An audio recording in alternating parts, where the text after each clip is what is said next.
Yeah. Do specific moon math? Yeah, let's get into some moon math, man. Let's talk about this ETF moon math.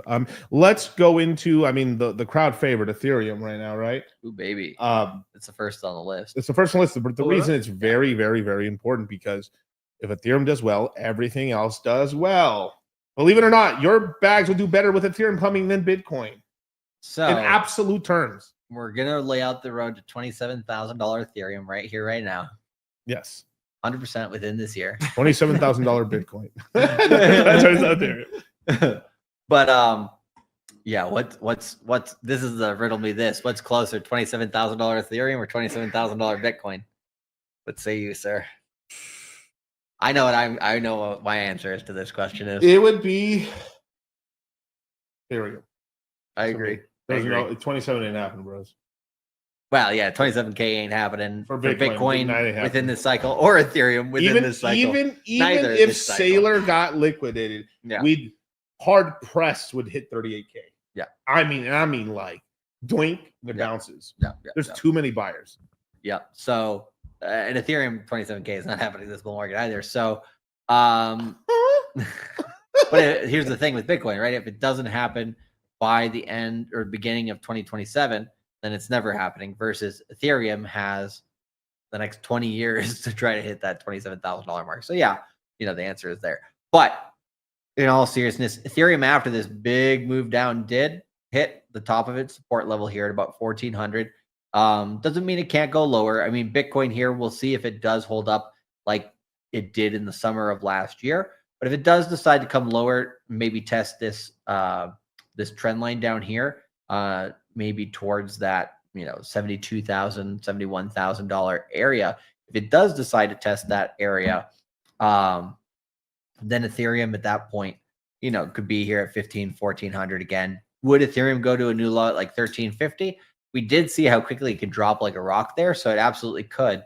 But here's the thing: with the Pectra upgrade is going to happen on May 7th, and the one really good thing about that is it allows stakers to put in larger chunks, essentially. Right. So in order for the Ethereum ETFs that want staking and yield from staking, right, they're going to need to be bigger validators.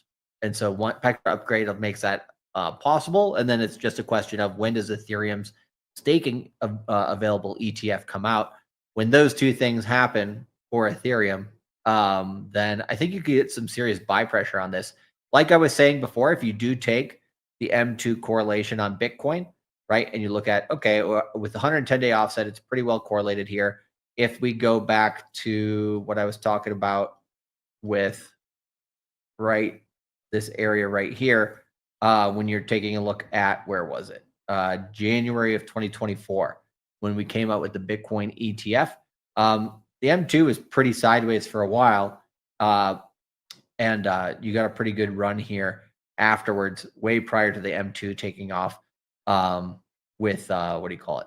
The Bitcoin ETF money. So money coming into this market basically, came really strongly, even though that was a little decorrelated there. So we could see the same thing for Ethereum, which is when that staking ETF comes out, you might see so much money coming into Ethereum that kind of holds up here and moves up better, than a lot of the rest of the market. So that being said, Ethereum is still highly inflationary. I mean, it has been the majority of its history, but that deflationary aspect here did, help it out a bit here on the way earlier in the bull market, but that basically got canceled out here. So Ethereum's been struggling ever since, where it should be higher. So that's not going to change. That part's not going to change. So it does have a little bit of headwind, but if we were to go, okay, starting to do moon math here, we would go to top to bottom,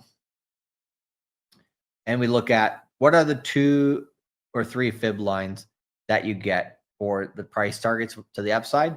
You get 7,300, 11,250, and 15,230 or 250, whatever, you can round it around, right? Those 3 areas, are all of them possible? Maybe. But with the way Ethereum has performed, I mean, it seems like, you're kind of looking at this area of about 7,300. from 1600. I mean, what's the percent increase on that? That's a 350% increase on Ethereum. The biggest run it's had over a short period of time, this bull run, has been 150 or 160%. So about twice as much, not quite, but or actually about twice as much that's needed to happen from almost the same price point over maybe 6 to 9 months. So yeah, I mean, Ethereum's got a lot of work to do even to hit that target. So at this point, that's the main area that you're aiming for, past all-time highs, in my opinion.